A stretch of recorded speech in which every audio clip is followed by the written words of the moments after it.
સ્વાગત દર્શક મિત્રો, મિડકેપ મસ્તીમાં આપ સૌ કોઈનું સ્વાગત. હું યશ ભટ્ટ આપની સાથે. ભારતીય માર્કેટ્સની પરિસ્થિતિ તો સારી નથી, પણ આવા બધાની વચ્ચે ઓપોર્ચ્યુનિટીઝ ક્યાં મળી રહે. મિડકેપ સ્મોલ કેપના ભાવો જ્યારે ઘટેલા છે ત્યારે સ્ટોક સ્પેસિફિક શું કોઈ જગ્યાઓ છે કે જ્યાં લોંગ ટર્મ એન્ટ્રી લઈ શકાય, કેમ કે હાલત માર્કેટની એવી છે, લોંગ ટર્મની જ વાત કરવી પડે એમ છે. બધું જ સમજીશું, પણ આવો શરૂઆત હેડલાઇન્સની સાથે કરીશું.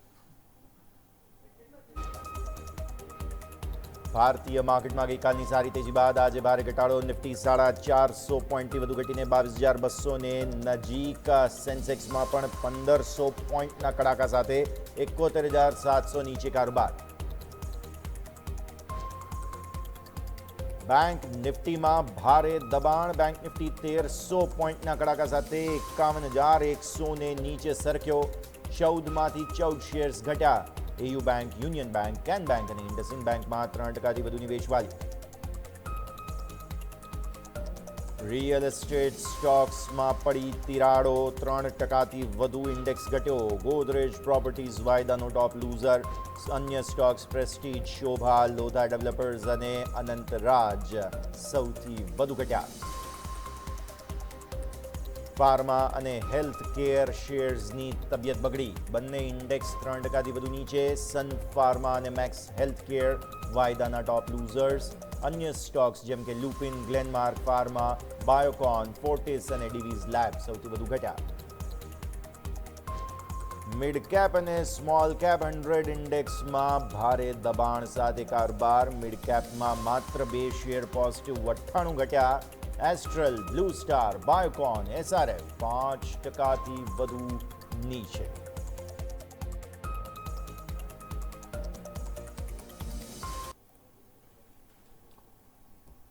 કરીએ શરૂઆત. સૌથી પહેલા નજર કરો માર્કેટ પર. નિફ્ટીમાં મેજર દબાણ. ચાર્ટ્સ તમે જુઓ તો તમને ચિંતા થશે, સ્વાભાવિક, કારણ કે આજે જો 22,200 નીચેનો ક્લોઝ આપણને મળે છે તો તે રિસેન્ટ સ્વિંગ લો ક્લોઝ બનશે. રિસેન્ટ સ્વિંગ લો તો આજે બનાવી દીધા છે, પણ હવે એને નીચેનો ક્લોઝ બની જશે જો આવું જ ક્લોઝિંગ જોવા મળે છે તો. આ નિફ્ટી થઈ ગયો. પછી નજર કરો બેંક નિફ્ટી પર. ત્યાં પણ હાલત ખરાબ. અત્યારે આજે 50,000નો લેવલ તોડી દીધો ઓફિશિયલી. પરિસ્થિતિ ખૂબ જ ચિંતાજનક બની રહી છે. વોલ્ટિલિટી ઇન્ડેક્સ બેઝિકલી વધી છે 4.25% આસપાસ. 26ને ઉપર ઇન્ડિયા વિક્સ રિલેટિવલી થોડો સ્ટેબલ મને લાગે છે. આજે વિક્સ ભલે વધી રહ્યો છે હમણાં છેલ્લે થોડો સમય આપો તો વધારે સ્પષ્ટતા થઈ જશે. મિડકેપ અને સ્મોલ કેપની વાત કરીએ, કારણ કે કાર્યક્રમની થીમ એ છે તળિયેથી રિકવર સરસ થયો છે. મિડકેપ જુઓ તમે 2.25% આસપાસ. ઇવન ઓપનના લેવલને ઉપર તમે નીકળી ગયા છો અત્યારે, તો કેન્ડલ તમારી ગ્રીન બનશે મિડ કેપની અંદર જો આવું જ ક્લોઝિંગ બને છે તો. અને સ્મોલ કેપને પણ તમે જોઈ લો, અહીંયા પણ તમે ઓપનના લેવલને ઉપર કામ કરો છો. 2% ઘટાડો છે, પણ યસ, ઓપનના લેવલને ઉપર આવ્યા છો. કેન્ડલ તમારી ગ્રીન બનશે, ભલે ગેપ ડાઉન ઓપનિંગ આવી તો. Let's hope for the best કે આવો કંઈક સારો સુધારો આપણને જોવા મળી રહે. તો આવો આપણે સ્વાગત કરીશું. આપણી સાથે વિદ્યાસાગર ઇન્વેસ્ટમેન્ટ્સના નિશિત દોશી જોડાયેલા છે, અને આપણી સાથે હવે એસઆર રિસર્ચના શ્યામ રેલવાણી પણ જોડાઈ રહ્યા છે. મિડ કેપ અને સ્મોલ કેપ પર આઉટલુક સૌથી પહેલાં તો ખાસ જાણી લઈએ. નિશિત સર, આપના સાથે શરૂઆત કરીએ. જે રીતે ઇન્ડાઇસિસ પર વ્યૂ તમે ઓલરેડી આપી રહ્યા છો, દબાણનો સંકેત, ચિંતાનો સંકેત, મિડ કેપ અને સ્મોલ કેપ તળિયેથી રિકવર થયા છે તમે ચાર્ટ્સ જુઓ તો. શું તમને લાગે છે કે મોમેન્ટમ કન્ટિન્યુ રહી શકશે? સો સ્મોલ કેપ અને મિડ કેપ ઇન્ડેક્સની પણ વાત કરીએ તો ડેફિનેટલી આજના દિવસમાં પણ આપણને એક કરેક્શન જ જોવા મળી રહ્યું છે. ઓવરઓલ અગર જોશું તો સારું વીકનેસ હજી પણ આમાં કન્ટિન્યુ રહી શકે છે. ડેફિનેટલી ઇન્ટ્રાડે બેસિસ પર આપણને એક બાઉન્સ જોવા મળી જાય, બટ પોઝિશનલી અગર જોશું તો એક વીકનેસ કન્ટિન્યુ રહી શકે છે, કેમ કે એક સારું ડાઉનફોલ આપણને સ્મોલ કેપ અને મિડ કેપમાં હજી પણ જોવા મળી શકે છે, કેમ કે જે લાસ્ટ યરના લોઝ હતા એ ઓલમોસ્ટ આપણે જ્યારે લાસ્ટ આપણે વોરના ફ્રન્ટ પર લાસ્ટ જોયું હતું, ઇન્ડિયા યુએસ ટ્રેડ ડીલના આસપાસના જે કરેક્શન હતું ત્યાં સુધીનું કરેક્શન હજી પણ સ્મોલ કેપ મિડ કેપ ઇન્ડેક્સમાં જોવા મળી શકે છે. લેવલ સ્પેસિફિક વાત કરીએ તો ડેફિનેટલી એક વીકનેસ આમાં કન્ટિન્યુ રહી શકે છે. મિડ કેપ ઇન્ડેક્સની વાત કરી લઈએ તો ડેફિનેટલી હજી પણ આમાં 50,000 સુધીનું કરેક્શન હજી પણ એક્સપેક્ટ કરી શકાય છે ઓવરઓલ પોઝિશનલી. સ્મોલ કેપ ઇન્ડેક્સની પણ વાત કરીએ તો હજી પણ આમાં ઓલમોસ્ટ આપણને 14,000 સુધીનું કરેક્શન જોવા મળી શકે છે. તો થોડું વીકનેસ હજી પણ કન્ટિન્યુ રહી શકે છે, બટ ડેફિનેટલી અગર આપણને વોર ફ્રન્ટ પર એકાદ પોઝિટિવ ન્યૂઝ મળી જાય તો આ લેવલ્સ ચેન્જ પણ થઈ જાય અને પાછી આપણને રિકવરી જોવા મળી શકે છે. બટ એને હોપ્સ અત્યારે તો બહુ ઓછા જ છે, કેમ કે હજી પણ આપણને વોર ફ્રન્ટ પર તો કોઈ પોઝિટિવ ન્યૂઝ નથી મળી રહ્યા, બલ્કિ હજી પણ ઈરાનના તરફથી તો સ્ટેટમેન્ટ્સ આવી રહ્યા છે કે મોટા એટેક્સ હવે કરવાના છે. તો ડેફિનેટલી ઇનડાયરેક્ટલી એક ટેક્ટિક જ છે વોરને કન્ટિન્યુ રાખવાની અને ક્રૂડ ઓઇલના પ્રાઇસીસને ઇમ્પ્રૂવ કરવાની, જેનાથી જે મેજર ઓઇલ કન્ટ્રીઝ છે એ લોકોને એક સારો ફાયદો થાય આ વોરના થ્રુ. તો અત્યારે ઇન્ડિયન માર્કેટ્સ માટે તો આ ખરાબ સમય ચાલી રહ્યો છે અને હજી પણ સ્મોલ કેપ મિડ કેપમાં વીકનેસ આપણને જોવા મળી શકે છે. તો થોડું કોશન વ્યૂ જ રાખવાની સલાહ રહેશે ઓવરઓલ શોર્ટ ટર્મ માટે. લોંગ ટર્મના હિસાબે અગર વાત કરીએ તો વેલ્યુએશન્સ બહુ રિઝનેબલ થઈ ગયા છે અને હજી પણ અગર તમે જોશો તો એક જે જે એવરેજ પી પર સ્મોલ કેપ અને મિડ કેપ ટ્રેડ કરતા હોય છે ત્યાંથી સારા એવા નીચેના વેલ્યુએશન્સ પર આપણને મળી રહે છે. તો અગર 6 to 12 મંથ્સનો વ્યૂ છે તો ડેફિનેટલી આ એક્યુમ્યુલેશન્સ કરવા જોઈએ. સ્મોલ કેપ મિડ કેપ ઇન્ડેક્સના ઇટીએફમાં એક એક્યુમ્યુલેશન કરી શકાય છે, કેમ કે જેવી પણ આપણને રિકવરી મળશે એ ડેફિનેટલી બહુ સ્ટ્રોંગ રિકવરી હશે અને ઓલમોસ્ટ 1 થી 2 દિવસ યા ઓલમોસ્ટ 1 વીકમાં જ આપણને પાછા ઓલમોસ્ટ 3-4 હજાર પોઈન્ટની રિકવરી જોવા મળી શકે છે જ્યારે પણ એક પોઝિટિવ ન્યૂઝ આવે. પછી ત્યારે એક્યુમ્યુલેશન કરવાનું ડિફિકલ્ટ થઈ જશે. તો અત્યારે ડેફિનેટલી સ્ટેગર્ડ વેમાં medium term to long term માટે ઇન્વેસ્ટર્સને એક્યુમ્યુલેટ કરવાની સલાહ રહેશે. મિડ કેપ અને સ્મોલ કેપ પર વ્યૂ આ પ્રમાણે. શ્યામ સર, આપના પાસે પણ ઇન્ડેક્સનો વ્યૂ પહેલાં તો જાણી લઈએ. નિફ્ટી બેંક નિફ્ટીની વાત પહેલાં કરી લઈએ ખાસ, કેમ કે હાલત ખરાબ છે, ગેપ ડાઉન ઓપનિંગ થઈ રહ્યા છે અને ત્યાંથી વધુ નીચે. પણ રાહતની વાત મિડ કેપ સ્મોલ કેપ આપી રહ્યા છે, કેમ કે ઓપનના લેવલની ઉપર આવી ગયા. નિફ્ટી અને બેંક નિફ્ટી જે છે તે હજુ પણ ઓપનના લેવલની આસપાસ જ હવર કરી રહ્યા છે. સર ગુડ મોર્નિંગ યજી, ગુડ મોર્નિંગ આપણા બધા વ્યુઅર્સને પણ.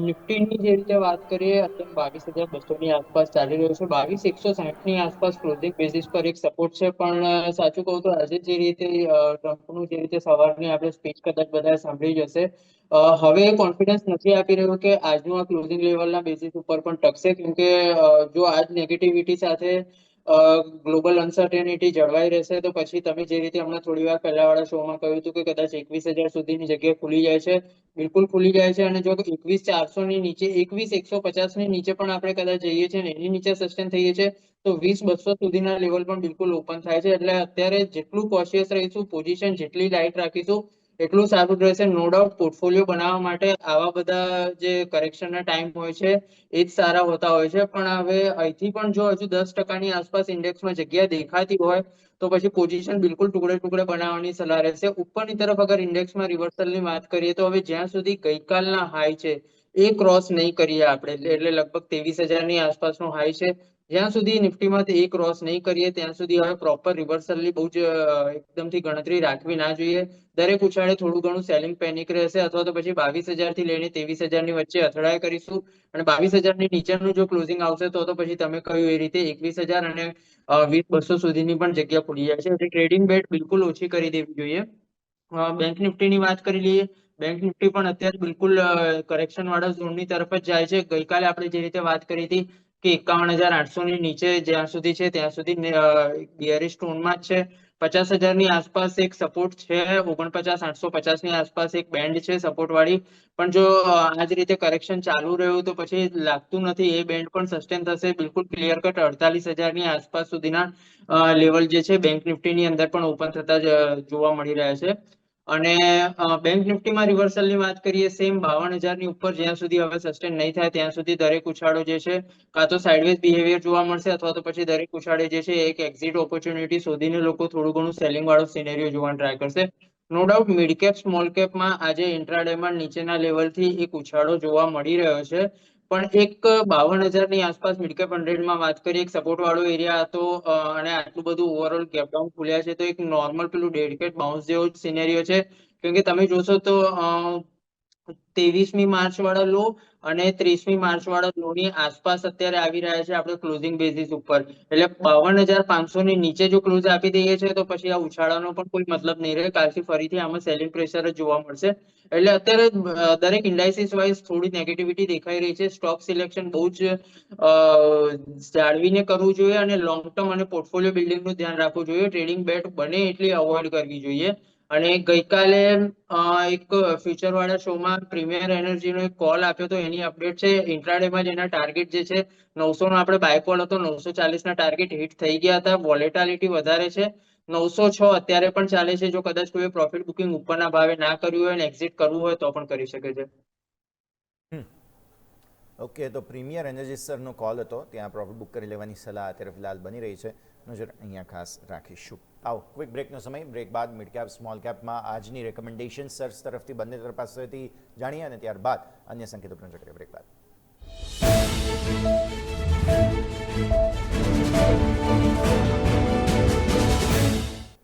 બ્રેક બાદ આપનું સ્વાગત છે દર્શક મિત્રો. ભારતીય માર્કેટ્સની સ્થિતિ પર એક વખત નજર કરાવીએ. એ જ 22,225 આસપાસનો સંકેત. અત્યારે ફિલહાલ કોઈ ખાસ રિએક્શન નથી, લિમિટેડ 2% આસપાસનો ઘટાડો. હવે આજે કયા કયા સ્ટોક્સ છે દર્શક મિત્રો અત્યારે ફિલહાલ કે જેમાં તમને એક્શન બની રહ્યું છે? 52 week high low, mid cap અને સ્મોલ કેપના ટોપ ગેઇનર્સ, લૂઝર્સ. આમ તો ગેઇનર્સ ઓછા છે, તેમ છતાંય આજે કયા કયા સ્ટોક્સ આ લિસ્ટમાં એડ થયા છે જાણી લઈએ. મારા સહયોગી મિરલ સોલંકી અત્યારે આપણી સાથે જોડાઈ રહ્યા છે. મિરલ, સૌથી પહેલાં ગુડ આફ્ટરનૂન. જણાવો કયા કયા સ્ટોક્સ અત્યારે ફિલહાલ લિસ્ટમાં આજે હાઇલાઇટ થઈ રહ્યા છે? Good afternoon. યસ, અત્યારે ઘણા બધા સ્ટોક્સ છે જે હાઇલાઇટ થતા આવી રહ્યા છે. પહેલાં તો આપણે જેમ નેગેટિવ માર્કેટ છે તો નેગેટિવથી સ્ટાર્ટ કરીએ. નિફ્ટી 500ના જે લૂઝર છે ત્યાંથી જ આપણે શરૂઆત કરીએ તો પીજી ઇલેક્ટ્રોન સ્ટોકમાં જોશો 7%થી વધારે ઘટાડા સાથે કારોબાર દેખવા મળી રહ્યો છે. એક્વિટેક્સ કેમિકલ્સ તમે નજર કરશો ત્યાં પણ 7%ની ઘટાડા સાથે કારોબાર દેખવા મળી રહ્યો છે. પછી એમક્યોર ફાર્મા તરફ નજર કરશો ત્યાં પણ 7.18%નો ઘટાડો દેખવા મળી રહ્યો છે. પછી એસ્ટ્રલ તમે નજર કરશો ત્યાં પણ 7%થી વધારે ઘટાડા સાથે કારોબાર છે. અને લાસ્ટ તમે નજર કરશો કેપ્રિક ગ્લોબલ ત્યાં પણ 6%થી વધારે ઘટાડા સાથે કારોબાર દેખવા મળી રહ્યો છે. તો ઓવરઓલ આ 5 સ્ટોક એવા હતા જે અત્યારે લિસ્ટ તો લાંબુ જ છે, પણ આ 5 સ્ટોક એવા હતા જેમાં અત્યારે જોવા જઈએ તો ઘટાડા સાથે કારોબાર દેખવા મળી રહ્યો છે. હવે આપણે વાત કરીએ કે ઘણા ગાંઠિયા સ્ટોક છે જે અત્યારે વધારા સાથે કારોબાર કરી રહ્યા છે. તેમાં નિફ્ટી 500માં ગેઇનર્સ કયા સ્ટોક અત્યારે સામે આવી રહ્યા છે? તો પહેલો સ્ટોક છે લેટેન્ટ વ્યૂ. સ્ટોકમાં તમે જોશો 9%થી વધારે તેજી સાથે કારોબાર દેખવા મળી રહ્યો છે. ઓલા ઇલેક્ટ્રિક્સ બિઝનેસ અપડેટ પછી અત્યારે 7%ની તેજી સાથે કારોબાર દેખવા મળી રહ્યો છે. પેજ ઇન્ડસ્ટ્રી તરફ નજર કરશો ત્યાં પણ 3.52%ના વધારા સાથે કારોબાર દેખવા મળી રહ્યો છે. ટાટા ટેલ તરફ નજર કરશો ત્યાં પણ 2.88%નો વધારો છે. અને લાસ્ટ તમે નજર કરશો સિગ્નેચર ગ્લોબલ ત્યાં પણ 2%ની તેજી દેખવા મળી રહી છે. તો ઓવરઓલ દેખવા જાવ તો આ 5 સ્ટોક એવા હતા જે અત્યારે સારી એવી તેજી કરતા સ્ટોક તરીકે સામે આવી રહ્યા છે. હવે 52 વીક હાઈની વાત કરીએ તો એક પણ સ્ટોક એવો નથી જેમને નવા 52 વીક હાઈ ક્રિએટ કરેલા હોય. લો તરફ નજર કરીએ ત્યાં લિસ્ટ લાંબુ છે. એમાં પહેલો તમે નજર કરશો સ્ટોક તો પહેલો તમારા ધ્યાનમાં આવશે આપણે આઈસીઆઈસીઆઈ પ્રુડેન્શિયલ લાંબાર્ડ. ત્યાં સ્ટોકમાં 3% નવા 52 વીક હાઈ લો બનતા દેખવા મળી રહ્યા છે અને ઘટાડા સાથે અત્યારે કારોબાર દેખવા મળી રહ્યો છે. આઈસીઆઈસીઆઈ લાઈફ તરફ નજર કરશો ત્યાં પણ ઘટાડો દેખવા મળી રહ્યો છે. નવા 52 વીક લો બનતા દેખવા મળી રહ્યા છે. એચયુએલ તરફ નજર કરશો ત્યાં પણ 2%ના ઘટાડા સાથે નવા 52 વીક લો બનાવી રહ્યો છે સ્ટોક. પછી પીજી ઇલેક્ટ્રોન તરફ નજર કરશો ત્યાં પણ 7%ના ઘટાડા સાથે નવા 52 વીક લો બનાવી રહ્યો છે. અને આઈસીઆઈસીઆઈ બેંક ત્યાં પણ નવા 52 વીક બનતા દેખવા મળી રહ્યા છે. તો અત્યારે જોવા જાવ તો આ 5 સ્ટોક છે જે અત્યારે નવા 52 વીક લો બનાવી રહ્યા છે. એમાંથી ક્યાંક ને ક્યાંક આઈસીઆઈસીઆઈ અત્યારે સામે આવી રહ્યું છે જ્યાં એનું જે બેન્કિંગનો બિઝનેસ છે, લાઈફ ઇન્સ્યોરન્સનો બિઝનેસ છે અને લંબાડનો બિઝનેસ છે, ત્રણ બિઝનેસ છે એમાં ઘટાડા સાથે કારોબાર દેખવા મળી રહ્યો છે. યસ, ઓકે, તો આ બધા જ સ્ટોક્સ છે જે હાઇલાઇટ થઈ રહ્યા છે. મિરલ, ખૂબ ખૂબ આભાર આપનો અમારા સાથે જોડાવા માટે થઈને. તો આ બધા જ કાઉન્ટર્સ પર નજર રાખીશું. પણ નિશિત સર, આપના પાસે આવી હવે stock specific recommendation mid cap show માટે થઈને કયા પર ફોકસ તમે ધરાવી રહ્યા છો? અહીંયા પણ આઈ હોપ આઉટલુક અત્યારે ફિલહાલ થોડો શોર્ટ ટુ મીડિયમ ટર્મને બદલે મીડિયમ ટુ લોંગ ટર્મ જ હશે સર?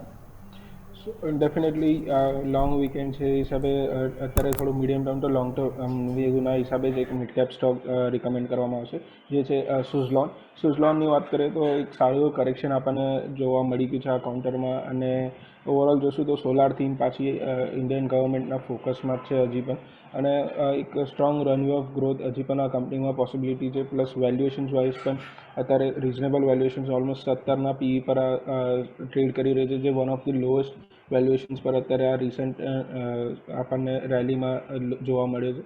તો ડેફિનેટલી અહીંયાથી ડાઉનસાઇડની રિસ્ક લિમિટેડ લાગી રહી છે આ કાઉન્ટરમાં. તો સુઝલોનમાં જ બાય કરવાની સલાહ રહેશે with the stop loss of 32ના સ્ટોપ લોસ સાથે સુઝલોનમાં બાય કરી શકાય છે 6 to 12 મંથ્સ માટે ફોર ધ ટાર્ગેટ ઓફ 55. તો સુઝલોન ખરીદવાની સલાહ 55ના લક્ષ્ય સાથે અહીંયાથી ખાસ બની રહી છે. Medium term to long term થોડો આઉટલુક લાંબો રાખવો પડશે તમારે. એકાદ અઠવાડિયાનો વ્યૂ નહીં ચાલે અત્યારે માર્કેટની જે પરિસ્થિતિ છે તેને જોતા. તો સુઝલોન આજના દિવસે ખરીદવાની સલાહ બનતી જોવા મળી રહી છે. શ્યામ સર, આપની રેકમેન્ડેશન જાણી લઈએ હવે. કયા કાઉન્ટર પર ફોકસ સર? બિલકુલ, આજે જસજી નોટાનો જ ઉપયોગ કરવાની ઈચ્છા હતી, પણ જે રીતે પોર્ટફોલિયો બનાવવાનો ટાઈમ છે ને અત્યારે આપણે જોઈએ તો અશોક લેલેન્ડ ઉપલા લેવલથી લગભગ 30% આસપાસ કરેક્ટ થઈ ગયો છે. સારા લેવલની આસપાસ આવી રહ્યો છે. આને બિલકુલ ટ્રેડિંગ બેટ તરીકે ના લેવું જોઈએ. 143 ની આસપાસ સ્ટોક ટ્રેડ કરી રહ્યો છે. 2 થી 3 ટુકડે ખરીદવા માટે જગ્યા રાખીશું, કેમ કે એસએલ ની જગ્યા અથવા તો પછી બહુ સ્ટ્રોંગ સપોર્ટની જગ્યા કહીએ એ છે 110 નું લેવલ. એટલે 140 ની આસપાસ આપણે થોડું એડ કરીશું, 130 ની આસપાસ એડ કરીશું, 120 ની આસપાસ પણ એડ કરીશું. તો એવરેજ આપણી 130 ની આસપાસ બનશે. માર્કેટ જ્યારે પણ કરેક્શન થી રિકવર થશે તો 100 ની આસપાસ, 100 થી 110 નો બેન્ડ એવો છે કે સ્ટોકને બહુ સ્ટ્રોંગ સપોર્ટ મળશે. તો ઉપરની તરફ ફરીથી જ્યારે રિવર્સલમાં હશે તો આપણી પાસે એક સારા ભાવની એવરેજનું સ્ટોક જે છે આપણા પોર્ટફોલિયોમાં એડ થયેલો હશે. અને ઉપરની તરફ જ્યારે પણ રિવર્સલ આવશે, અમે એનબીએફસી, બેન્કિંગ અને ઓટો સેક્ટરમાં સારા એવા બુલિશ છે. નીચેની તરફથી રિકવરી આવશે તો સૌથી પહેલું રિવર્સલ જે છે આ સ્ટોકની અંદર જ જોવા મળશે. એ રીતની અમારી ચાર્ટ ઉપર પેટર્ન પણ ડેવલપ થઈ રહી છે અને એક્સપિરિયન્સ બેઝ પણ જે રીતે ડેવલપમેન્ટ થઈ રહ્યું છે એ સિનેરિયો બની રહ્યો છે. તો અશોક લેલેન્ડ 130, 135 ની આસપાસનું એવરેજનું જો કદાચ પોર્ટફોલિયોમાં એડિશન થઈ જાય તો એક સારું પોર્ટફોલિયો બેટ થશે. અને ઉપરની તરફ 200-220 ના લોંગ ટર્મ ટાર્ગેટ માટે આપણે એને હોલ્ડ રાખી શકીએ છીએ. પણ જે રીતે કહ્યું, 3 ટુકડે ખરીદવાની સલાહ રહેશે. 140 ની આસપાસ પહેલો પાર્ટ, 130 અને 120 ની આસપાસ 3 પાર્ટ, 130 ની આસપાસની એવરેજ થશે અને 110 ની આસપાસનો એસએલ થશે. ઓકે, તો 110ના સ્ટોપ લોસ સાથે તમારે ત્રણેક ટુકડામાં ખરીદવાની તૈયારી રાખવી. 143 પર ચાલે છે ત્યારે ફિલહાલ ડેઝ લો પર છે અશોક લેલેન્ડ. અહીંયાથી ખાસ તમે ખરીદો. Medium two long term Outlook portfolio building માટેની એક્સરસાઇઝના ભાગ સ્વરૂપે અશોક લેલેન્ડ સરની આજની મેઇન રેકમેન્ડેશન્સમાંથી એક છે. તો આને તમે ખાસ ધ્યાન પર રાખી શકો છો. તો અશોક લેલેન્ડ પર પણ તમારે ફોકસ કરવાનું રહેશે. એક ક્વિક આઉટલુક મારે અહીંયાથી ખાસ નિફ્ટી આઈટી પર લેવું છે.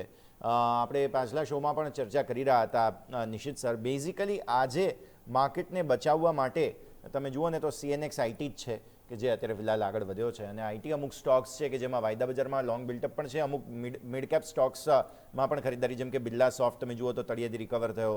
આવા બધા કાઉન્ટર્સ. તમારું શું ફોકસ બને છે નિશિત સર અહીંયા? સો નિફ્ટી આઈટી ઇન્ડેક્સની વાત કરીએ તો ડેફિનેટલી આજના દિવસમાં એક આપણને રિકવરી જોવા મળી રહી છે. ઓવરઓલ આઈટી ઇન્ડેક્સમાં એક સારું કરેક્શન આપણને લાસ્ટ માર્ચ મહિનામાં જોવા મળી ગયું છે અને કન્ટિન્યુઅસલી કરેક્શન બાદ અહીંયા એક મેજર સપોર્ટના આસપાસ નિફ્ટી આઈટી ઇન્ડેક્સ ટ્રેડ કરી રહ્યું છે.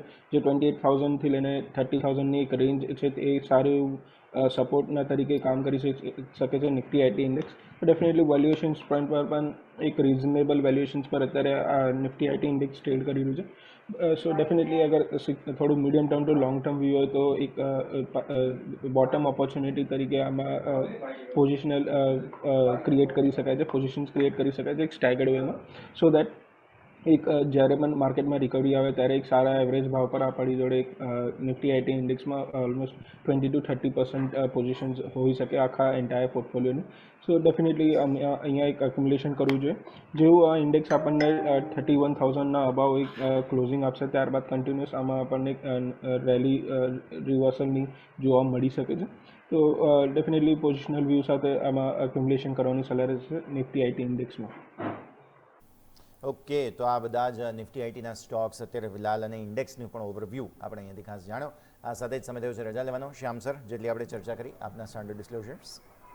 આજે આપણે જે પણ સ્ટોક અને ઇન્ડેક્સીસમાં ડિસ્કશન કર્યું એમાં મારી પોતાની કોઈ પર્સનલ પોઝિશન નથી. ક્લાયન્ટ સાથે ડિસ્કસ કરેલા હોઈ શકે છે. ફાઇનાન્શિયલ માર્કેટમાં કોઈ પણ ટ્રેડ લેતા પહેલા તમારા ફાઇનાન્શિયલ એડવાઇઝરની સલાહ અચૂક લેવી અને પાસ્ટ પરફોર્મન્સ ક્યારે પણ ફ્યુચરનું રિટર્ન ઇન્ડિકેટ નથી કરતું હતું એ બાબત પણ ખાસ ધ્યાનમાં લેવી. શોમાં બોલાવવા બદલ ખૂબ ખૂબ આભાર. બિલકુલ નિશ્ચિત સર, આપના તરફથી આ કાર્યક્રમ માટેના ડિસ્ક્લોઝર્સ. સો આજે જે પણ સ્ટોક્સ આપણે ડિસ્કસ કર્યા યા સ્ટ્રેટેજી ડિસ્કસ કરી એમાં કોઈમાં પણ પર્સનલ પોઝિશન્સ નથી. ક્લાયન્ટ સાથે આપણે સેમ વ્યૂ શેર કરેલો હોઈ શકે છે. શોમાં બોલાવવા માટે ખૂબ ખૂબ આભાર. થેન્ક યુ નિશિત સર અને શ્યામ સર, ખૂબ ખૂબ આભાર સમય ફાળવીને તમે જોયા અને આ સમગ્ર ચર્ચામાં ભાગ લીધો. Thank you so much sir. Market પણ જે કરી લો થોડી રિકવરી જરૂર આવી છે અને આ નિફ્ટી અત્યારે તમે જોવા જાઓ તો ઓપનના લેવલને ઉપર હવે ધીરે ધીરે. સો એ હોપ આપણા સૌ કોઈ માટે સારી રહેશે કે એટલીસ્ટ તમારું ગેપ ડાઉન ઓપનિંગ થઈ તે બાદ તમે થોડો સુધારો તો બતાવો. તો આ એક સંકેત છે ખાસ. બેંક નિફ્ટી પણ જે કરો તો ઓપનના લેવલને ઉપર જ કારોબાર અત્યારે ફિલહાલ ત્યાં તમને જોવા મળી રહ્યો છે. મેઇન તો નિફ્ટી મિડ કેપ અને સ્મોલ કેપ આ બંને જે રિકવરી બતાવી છે ને તેને કારણે થઈને કોન્ફિડન્સ થોડો વધી રહ્યો છે માર્કેટમાં અને એને કારણે એવું લાગે છે કે એકવાર અત્યારે ફિલહાલ થોડી હોપ્સ છેલ્લે રિકવરી માટેની આવી રહી છે. ઇવન સ્મોલ કેપ તમે નજર કરેલો છે 2.2% ઘટાડો જરૂર છે, પણ તળિયેથી રિકવરી સારી છે. તમે જોવા જાઓ સૌથી સારી રિકવરી સ્મોલ કેપમાં છે. So let's hope for the best કે છેલ્લે થોડી રિકવરી પણ આવે. આ સાથે જ દર્શક મિત્રો આજના આ મિડ કેપ મસ્તી કાર્યક્રમમાં હાલ બસ આટલું જ. મને યશના આપશે રજા. એક બ્રેક બાદ કોલ કરો કમાઓ અને મની ક્વીન આ 2 કાર્યક્રમો લઈને આવી રહ્યા છે મારા સહયોગી અજય. આપ જોતા રહો ન્યૂઝ કેપિટલ માર્કેટ, કારણ કે અમે છીએ નફાનું નવ સરનામું.